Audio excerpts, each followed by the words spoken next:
có đi chữ gón ấy là đồ lệch mà có đi thòng đám bán đồ lệch có bộ vợ ô nhà chỉ có bờ sang là đồ lệch có bộ vợ ô nhà có bờ vang ninh định có đo trắng bờ ninh là bạc thờ lệ đồng định có đo trắng bờ nông ninh đới bờ thờ lệ có ninh đới bờ ô đà to lên có hoa bờ ô đà to lên có đằng sẽ tìm tình gì hàng rong con đang đây sẽ chim chong như hàng bao lên ta to lên sẽ chim mọi như hàng lồng lên ta to lên ôm ta lệ chốt dung qua ta là to lên đời là to lên có quá đời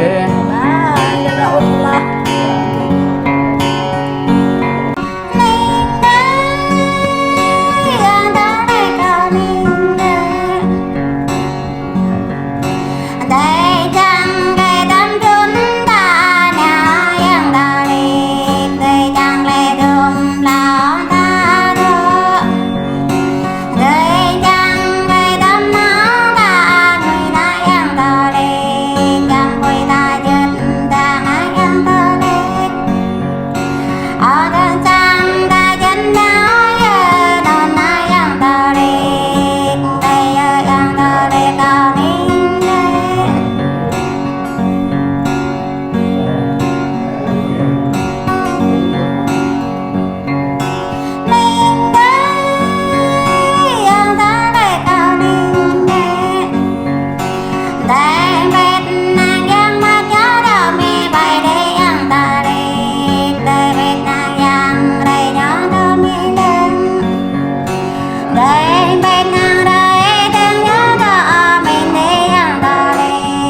có cánh vỡ ra ta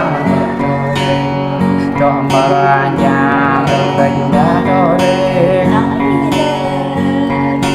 ô cho định đã đứng sân gần mình ra đồ đi nằm về tôi này ô lá tôi đi nằm về tôi nón ô họ bằng tôi đi rồi ngọt đây lá tô lê rơ ngoan dùng đấy là nè bàn tô lê đây bàn tô lê có bắp lê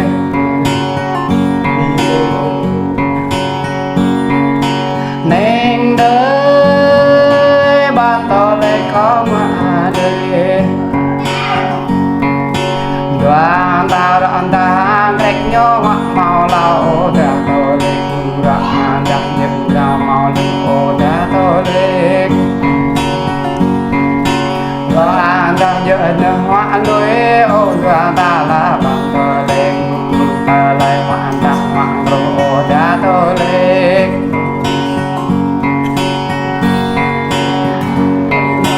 nên đời tô lịch có đi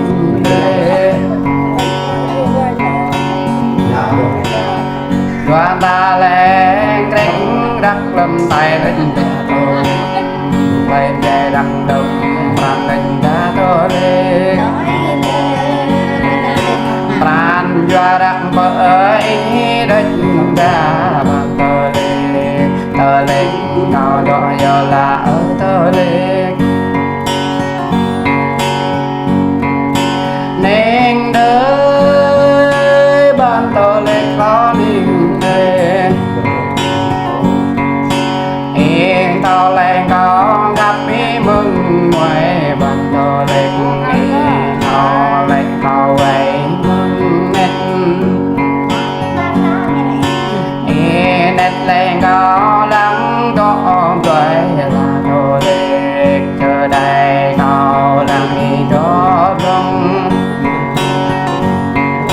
yên rong lệ có lắng kết gột lệ và tao lên tao mình đuổi người bị tao mừng sang yên tao mình có vô trắng dòng đời bàn tao lên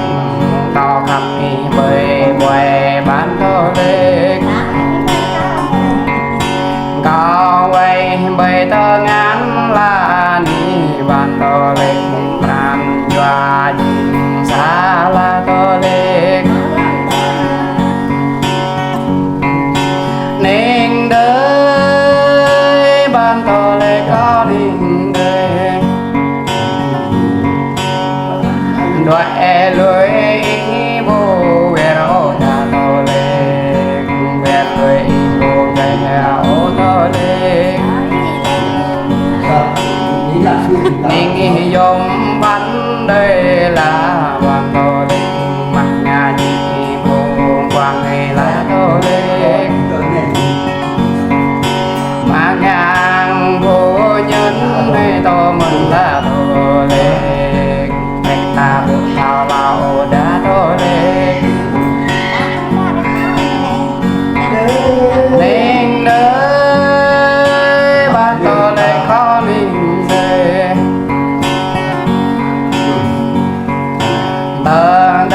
đầm băng lẽ tốt mình dòng là thọ lệ mặc y chuyện người mang bạch mình thọ lệ em có mình ngã lòng này là thọ lệ ô bằng có mình nào này là thọ lệ nên nơi thọ lệ có đình đời có giá bọn tố là ni bàn tố lên có dồn lời này là bàn tố lên và đã có ai là lời ô đã tố lên và đã có ai người đây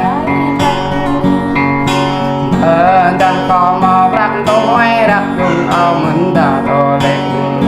đã mò rắc đồ là ở tơ lên